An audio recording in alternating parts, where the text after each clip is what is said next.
Support comes from Mosby Building Arts, creating finished basements for family fun, fitness, and entertaining. Ideas at callmosby.com.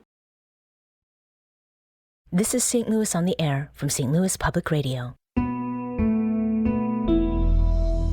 I'm Elaine Cha.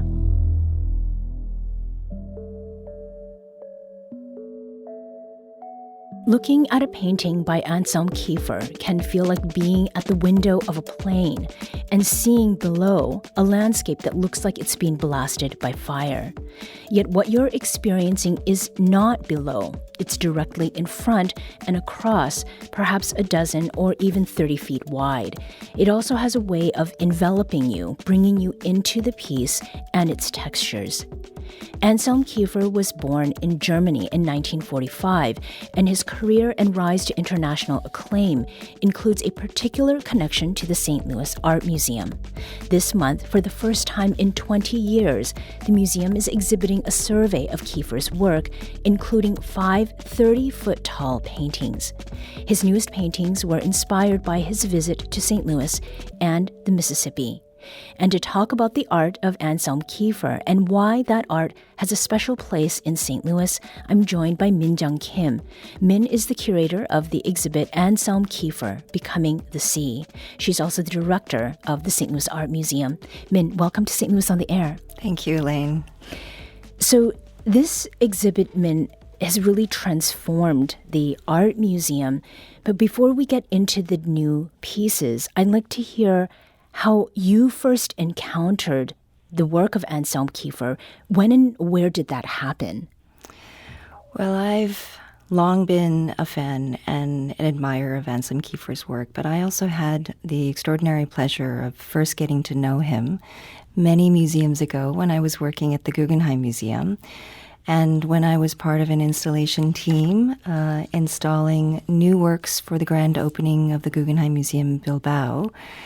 And so my first encounter with him was around 1996, 1997, and have since tracked his career both professionally and personally.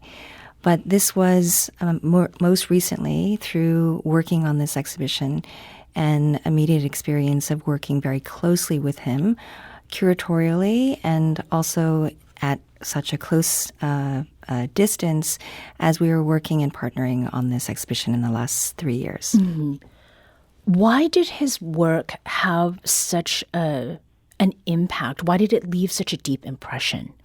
Well, I think before I can sort of address his work specifically, maybe what might be helpful is to add a little background and context, because what essentially led to this exhibition was really driven by two inspirations. One, of course, was Anselm Kiefer himself, but the other was really the collection of the St. Louis Art Museum. Mm. And we have indeed a world-class collection, but one of our many core strengths is really in modern and contemporary German art. And that story really started initially being centered around Max Beckmann, whose work we have perhaps one of the greatest holdings of in the world, and German expressionists. But we also had, in the last few decades, since expanded that collection to include contemporary German artists such as Anselm Kiefer. And in fact, one of the first paintings that we acquired of Anselm Kiefer's was Fuel Rods in 1987, and we're thrilled that that work is also included in this exhibition. Mm-hmm. And then the second major work that we acquired was a work called Breaking of the Vessels, and that was in 1991. It's a wonderful sculpture, but with a very complicated installation that required the artist to come to St. Louis to install the show. And when he did, that was his first time to St. Louis. There was a cocktail reception to honor his visit to St. Louis, but also at that time a boat ride was arranged for him to go up the Mississippi towards the confluence. And during that time, he probably saw a fairly new Melvin Price lock and dam, and on the way probably saw the old Clark Bridge before it was demolished several years later. And so in thinking about that trip and also in thinking about his connection to our collection, plus the fact that there has not been a major Anselm Kiefer exhibition in the United States at an American museum for 20 years, that trifecta became almost a motivational factor and a natural extension as to why it made sense to do an Anselm Kiefer exhibition at the St. Louis Art Museum. Mm-hmm. Do you have any sense as to why it's been so long there hasn't been an exhibition of his work in the United States? There could be many factors, but I will say that, it's a complicated installation and an ambitious exhibition, one that I think would really require a deep level of commitment for any institution to want to take on a major Anselm Kiefer exhibition, because they're not simple shows to develop nor to install. But that said, the last major exhibition at an American museum, I think prior to us, was in 2005. That was an exhibition called Heaven and Earth, curated by Michael Opping, and it was in Fort Worth, Texas.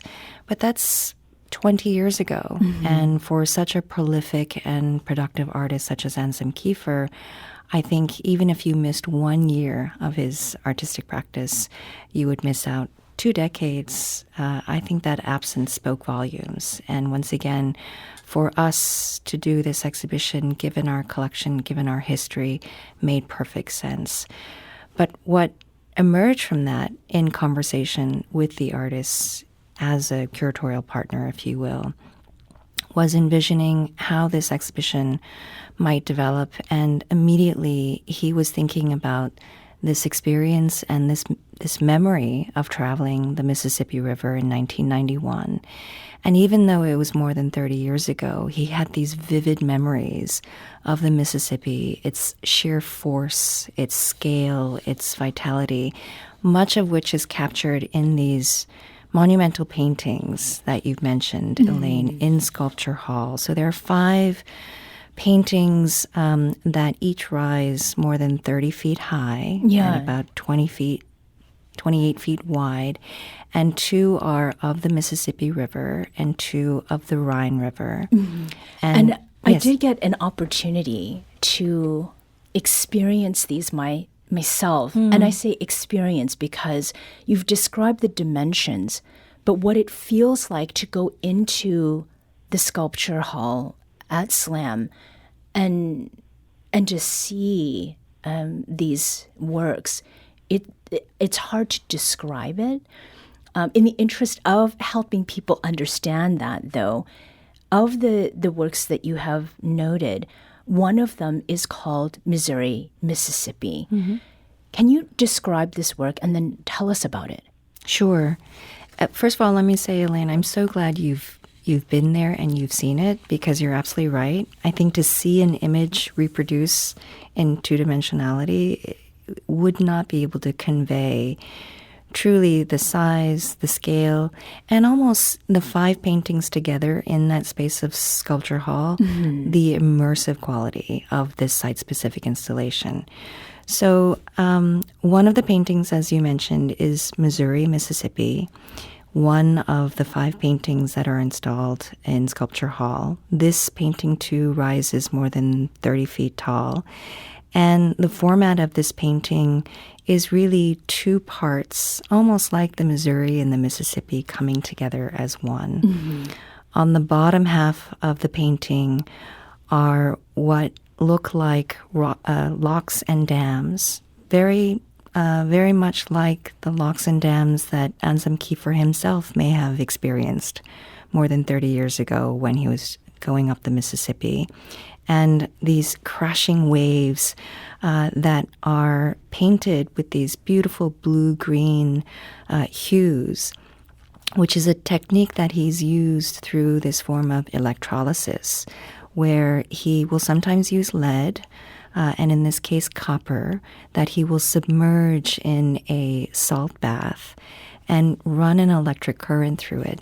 And through the process of electrolysis, there will be a chemical reaction and a corrosion and oxidation that produces this beautiful patina. So it also produces this lush tactility to the painting. On the upper half of the painting is a female figure who seems to be floating over a map of the Missouri and Mississippi River tributary systems. We see the confluence of the Missouri and the Mississippi rivers. We also see the Great Lakes, and we see the river travel down south towards the Gulf of Mexico, seemingly towards New Orleans. And it is this wonderful depiction of, indeed, our great Mississippi River, and all recalling this memory of when he came to St. Louis and visited it more than 30 years ago. Mm-hmm.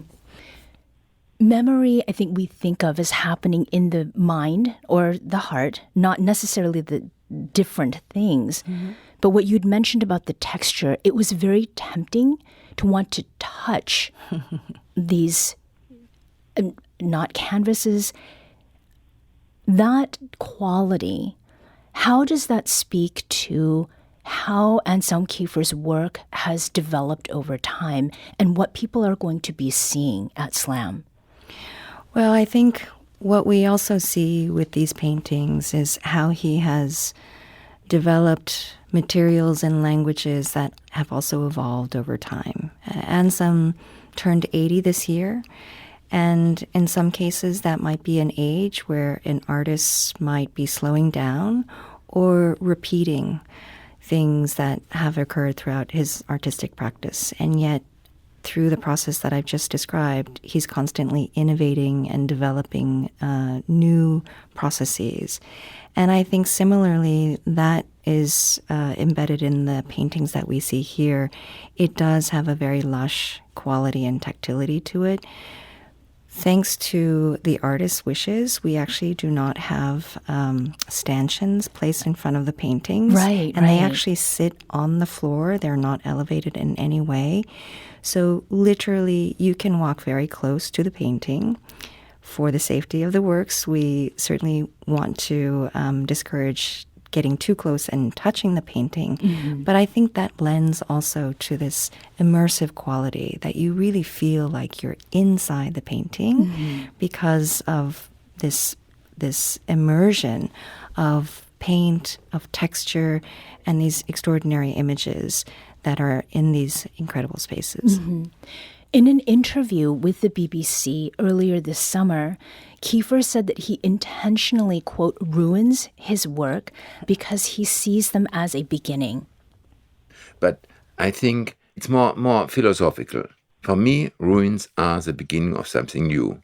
You know, I destroy my paintings all the time. Yes. I destroy them, I put them out in the weather, I put them in the snow, I burn them, I put electrolysis on them. I do all kinds of things to ruin them. And then they get up again. Resurrectio. That was artist Anselm Kiefer speaking to the BBC's John Wilson in July on the podcast This Cultural Life. So, Min, the last time I happened to see you out at a function, I think it was shortly after the opening of this exhibition, and you described very briefly what work it took to install, and you started your relationship with Anselm Kiefer with installation.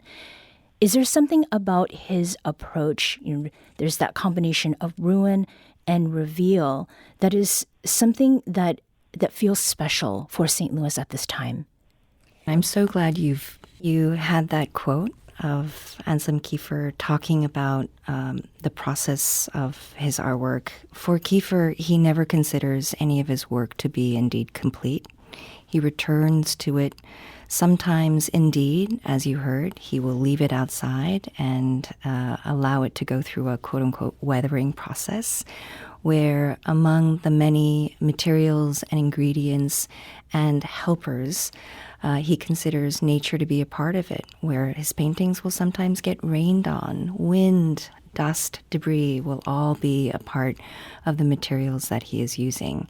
And his concept of time is such that he does not believe that time is a straightforward path and linear, but rather one that is circular, recursive. And so many of his work does indeed address the cyclical nature of time. And so in many ways, there is indeed no end and there's no beginning as well. Mm-hmm. So that plays very much into the themes of this exhibition, as well as the works and how he approaches them. And so for the paintings that we see in Sculpture Hall, for instance, that can be considered both an end as well as the beginning of the exhibition. Mm-hmm. And as we close, you have spent many years as a fan of Anselm Kiefer.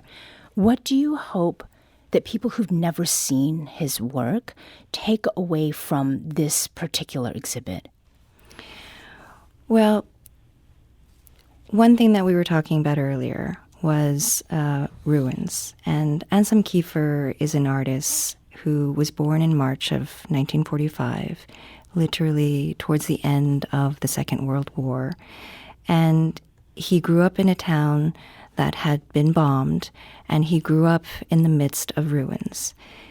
And yet, at the same time, in that context, he did not see despair, but rather the possibility and hope for renewal. And so I think for many of the works that we see here in this exhibition, using the metaphor of rivers to be able to see through the vessel of using rivers as a vessel of memory, as transformation and a passage of time, to be able to approach history, just as Anselm does, as something that we should not step away from, but look into, but also from it be able to think about and dream of the possibility of renewal. Mm-hmm. Min Jung Kim is the director of the St. Louis Art Museum. She's also the curator of the new exhibit, Anselm Kiefer, Becoming the Sea, which opened earlier this month and runs until January 25th. Min, thank you for joining us. Thank you so much for having me, Elaine.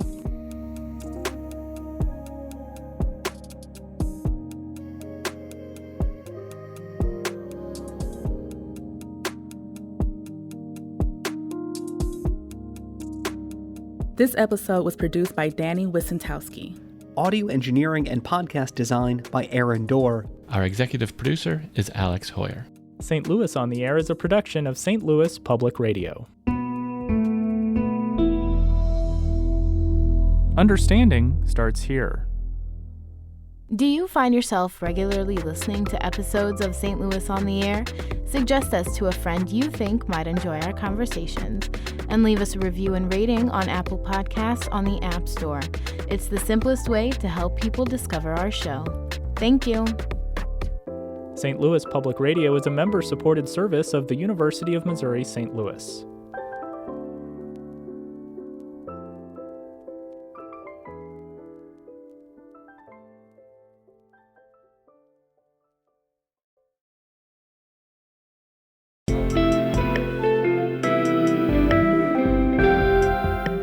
The Gateway brings you the day's news each weekday from around the St. Louis region and the state capitals in Jefferson City. Our schools are accredited.